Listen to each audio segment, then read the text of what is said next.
സ്വയംഭോഗം അഥവാ മാസ്റ്റർബേഷൻ വന്ധ്യതയ്ക്ക് കാരണമാകുമോ? ആ പേര് കേൾക്കുമ്പോൾ തന്നെ ആളുകൾക്കൊരു ചളുപ്പാണ്. ഡോക്ടർമാരോട് ചോദിക്കാൻ ആകെ മൊത്തം ഒരു മടിയാണ്. എനിക്ക് ബ്ലഡ് പോകുന്നുണ്ട് മലത്തിലൂടെ, പൈൽസൊന്നുമല്ല അവരാദ്യം ചിന്തിക്കുക, ഏറ്റവും അങ്ങേയറ്റത്തെ ക്യാൻസർ തന്നെയാണ്. അപ്പോൾ ഇങ്ങനെയുള്ള അസുഖങ്ങൾ വരുമ്പോഴത്തേക്കും അവർക്ക് മാനസികമായിട്ടുള്ള പ്രശ്നങ്ങളുണ്ട് എന്നുള്ളതിനേക്കാളും ശാരീരികമായിട്ടുള്ള അസുഖങ്ങളെ അവർ പ്രൊജക്റ്റ് ചെയ്ത് അവർ എന്തെങ്കിലും ഒരു ഡയഗ്നോസിസ് സ്വയം നടത്തുകയും ചെയ്യും. നമ്മുടെ ഏനസിന് ചുറ്റുമുള്ള മസിൽസിനെ കോൺട്രാക്റ്റ് ചെയ്ത് മുകളിലോട്ട് വലിച്ചെടുക്കുന്ന രീതിയിൽ നമ്മൾ പ്രഷർ കൊടുക്കുക. എൻ്റെ പൊന്നു ഡോക്ടറെ, ഞാൻ ഒരുപാട് തവണ സ്വയംഭോഗം ചെയ്തിട്ടുണ്ട്, മാസ്റ്റർബേറ്റ് ചെയ്തിട്ടുണ്ട്. എനിക്കിപ്പോൾ ശരിയായിട്ട് ഉദ്ധാരണം നടക്കുന്നില്ല, ശീഘ്രസ്ഖലനം സംഭവിക്കുകയാണ്. എനിക്ക് വന്ധ്യതയുണ്ടോ? എനിക്കിനി കുട്ടികളുണ്ടാവില്ലേ? എൻ്റെ അടുത്ത് വരുന്ന ചെറുപ്പക്കാരായിട്ടുള്ള കുറേ ആളുകൾ എന്നോട് ചോദിച്ചിട്ടുള്ള സംശയമാണിത്. സ്വയംഭോഗം അഥവാ മാസ്റ്റർബേഷൻ വന്ധ്യതയ്ക്ക് കാരണമാകുമോ? ആ പേര് കേൾക്കുമ്പോൾ തന്നെ ആളുകൾക്കൊരു ചളുപ്പാണ്. ഡോക്ടർമാരോട് ചോദിക്കാൻ ആകെ മൊത്തം ഒരു മടിയാണ്.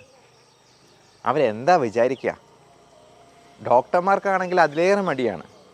മാസ്റ്റർബേഷൻ എന്നതിനെക്കുറിച്ച് സംസാരിക്കാൻ, അഡ്രസ്സ് ചെയ്യാൻ ഒത്തിരി ഡോക്ടർമാരും തയ്യാറാവുന്നില്ല എന്നുള്ളതാണ്. അങ്ങനെ മടിച്ച് ചില സുഹൃത്തുക്കൾ എൻ്റെ അടുത്ത് വന്ന് ചോദിക്കാറുണ്ട്, ഇതൊരു പ്രശ്നമാണോ ഡോക്ടറെ എന്ന്.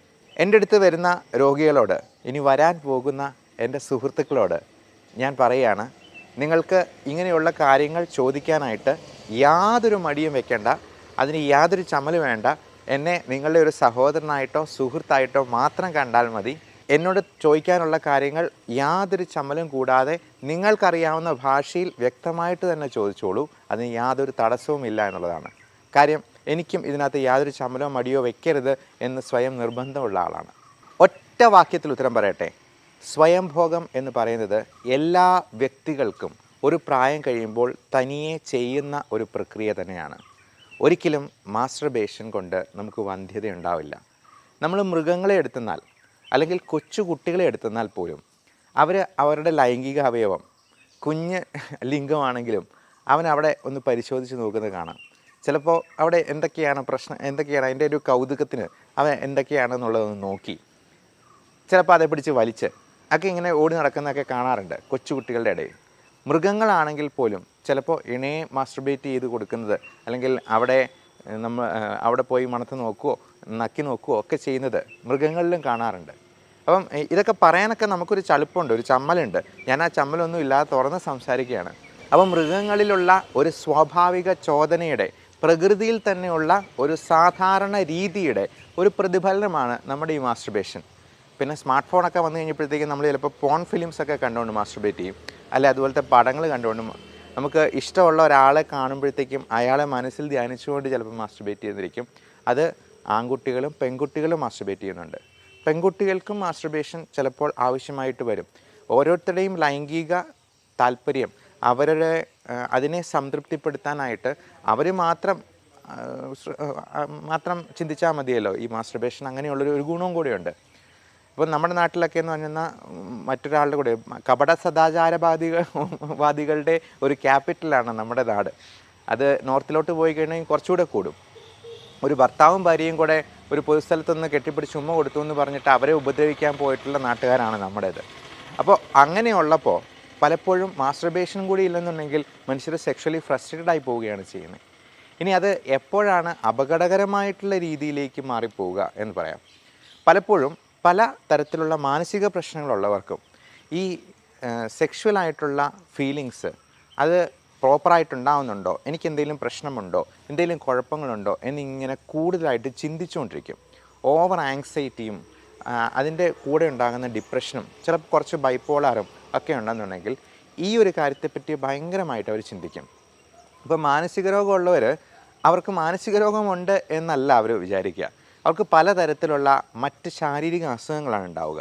ഉദാഹരണത്തിന് നെഞ്ചിടിപ്പുണ്ടാകുന്നു, നെഞ്ചുവേദന ഉണ്ടാകുന്നു, അയ്യോ എനിക്കിത് ഹാർട്ട് അറ്റാക്കാണ്, എനിക്ക് ശരീരത്തിൻ്റെ ഒരു ഭാഗം തളർന്നതുപോലെ തോന്നുന്നു, തലയ്ക്കൊരു പെരുപ്പുണ്ടാകുന്നു, സ്ട്രോക്കാണ്, എൻ്റെ ഉദരസംബന്ധമായിട്ട് ഭയങ്കര വേദനയുണ്ട്, പുകച്ചിലുണ്ട്, നെഞ്ചരിച്ചിലുണ്ട്, തീർച്ചയായിട്ടും ഇത് ക്യാൻസറിന് എന്തോ തുടക്കമാണ്. എനിക്ക് ബ്ലഡ് പോകുന്നുണ്ട് മലത്തിലൂടെ.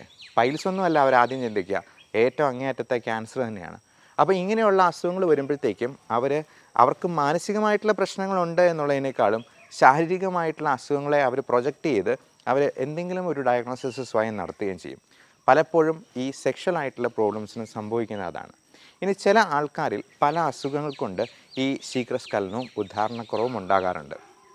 അത് ഡയബറ്റിസ് പോലുള്ള അസുഖങ്ങളോ സ്മോക്കിംഗ് കൊണ്ടോ അല്ലെങ്കിൽ ബാക്കിയുള്ള മെറ്റബോളിക് സിൻഡ്രോംസ് കൊണ്ടോ ഈവൻ സ്ലീപ്പ് അപ്നിയ കൂർക്കം വലിയായിട്ട് തുടങ്ങുന്ന അസുഖം പോലും ലൈംഗിക ശേഷിക്കുറവുണ്ടാവും. അത് ആ ഹോർമോണിൽ ഉണ്ടാകുന്ന ഇംബാലൻസ് ഒക്കെയാണ്. അപ്പോൾ നമ്മൾ പലപ്പോഴും ഇങ്ങനെ ഉള്ള പ്രശ്നങ്ങളായിട്ട് വരുന്ന ആൾക്കാർക്ക് ഇതെല്ലാം ടെസ്റ്റ് ചെയ്ത് നോക്കും. ടെസ്റ്റോസ്റ്ററോൺ ലെവൽ നോക്കും, അൾട്രാസൗണ്ട് സ്കാന്, ടെസ്റ്റിസിൻ്റെ സ്കാന്, സ്ക്രോട്ടം നോക്കും.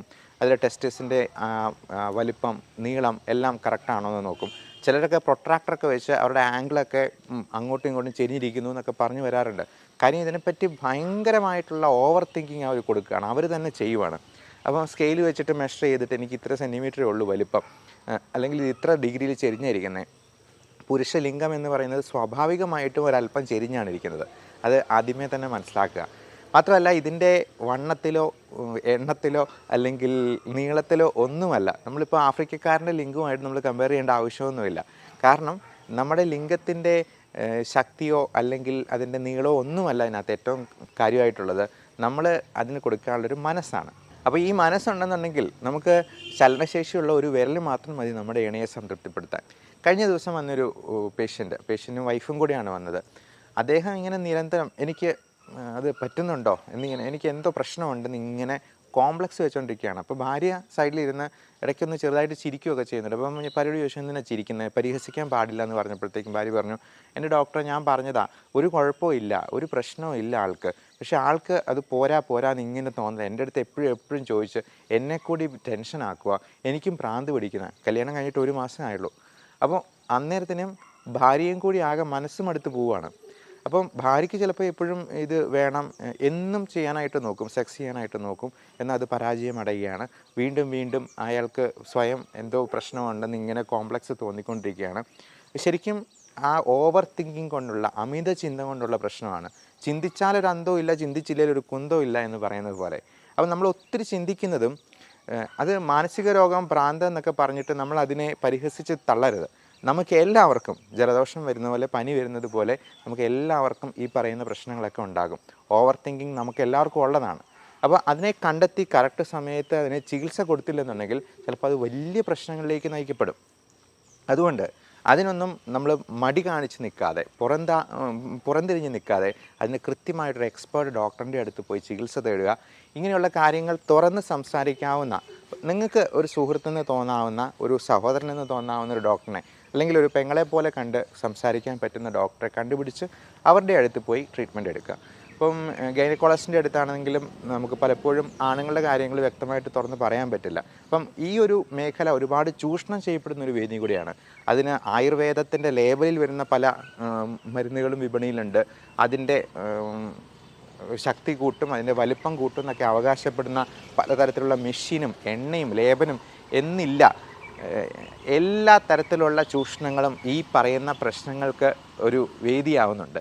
അതുകൊണ്ട് നമ്മൾ ഇതിന് ശാസ്ത്രീയമായ ചികിത്സ സ്വീകരിക്കാനായിട്ട് എല്ലാവരും ശ്രദ്ധിക്കുക. മാത്രമല്ല ഇതുപോലുള്ള ഓവർ തിങ്കിങ് മൂലമുള്ള ആങ്സൈറ്റി പ്രശ്നങ്ങളെല്ലാം ഒരു ചെറിയ മരുന്ന് കഴിച്ചാൽ തന്നെ അത് വളരെ ക്ലിയറായിട്ട് കിട്ടുകയും ചെയ്യും. ഇനി യാതൊരു സൈഡ് ഇഫക്റ്റും ഇല്ലാത്ത ഇതിനുള്ള സപ്ലിമെൻറ്റ്സ് ഉണ്ട്. നിങ്ങൾക്ക് ഗൂഗിളിൽ ഒന്ന് സെർച്ച് ചെയ്ത് നോക്കാവുന്നതാണ്. L-ആർജിനിൻ എന്നൊരു പേര്. L-ആർജിനിൻ എന്ന് പറയുന്നത് നമ്മുടെ പ്രോട്ടീൻസിൻ്റെ ബിൽഡിംഗ് ബ്ലോക്കാണ്. നമ്മൾ അത് പൗഡർ ഫോമിൽ കിട്ടും, സാഷെ ഫോമിൽ കിട്ടും.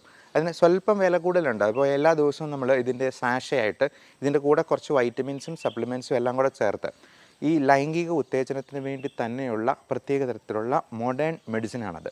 അപ്പോൾ ഈ L-ആർജിനിൻ ചെയ്യുന്നതെന്ന് വെച്ചാൽ പ്രോട്ടീൻ ബിൽഡ് ചെയ്യുകയാണ് ചെയ്യുക. അപ്പം പലപ്പോഴും ഇതിൻ്റെ വലിപ്പം കൂടാനായിട്ടും അതിൻ്റെ ശക്തി കൂടാനായിട്ടും ഇപ്പം പല ആളുകൾക്കും പറയാനുണ്ട് ഭയങ്കര ഫെറ്റീഗാണ്, ക്ഷീണമാണ്. ഇത് ഒരെണ്ണം കഴിക്കുമ്പോഴത്തേക്ക് തന്നെ നമുക്ക് ആ ക്ഷീണം അങ്ങ് മാറ്റിയെടുക്കാൻ പറ്റും. യാതൊരു സൈഡ് ഇഫക്റ്റും ഇല്ല. നമുക്ക് പ്രോട്ടീൻ ഉണ്ടാകും, നമ്മൾ മുട്ട കഴിക്കുന്ന പോലെ തന്നെയാണ്. അതുപോലെ പലതരത്തിലുള്ള വ്യായാമങ്ങളുണ്ട്, എക്സസൈസ് ഉണ്ട്.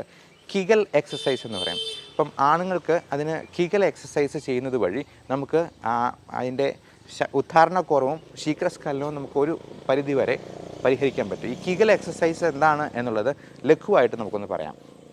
അതായത് ഒരു പുരുഷൻ ഇപ്പോൾ രാവിലെ എണീക്കുമ്പോഴത്തേക്കും ഉദ്ധാരണം സംഭവിച്ച് നിൽക്കുന്ന ലിംഗത്തിൽ നമ്മൾ മൂത്രം ഒഴിക്കാൻ വേണ്ടി നമ്മൾ കൊടുക്കുന്ന ഒരു പ്രത്യേകതരം പ്രഷറുണ്ട്.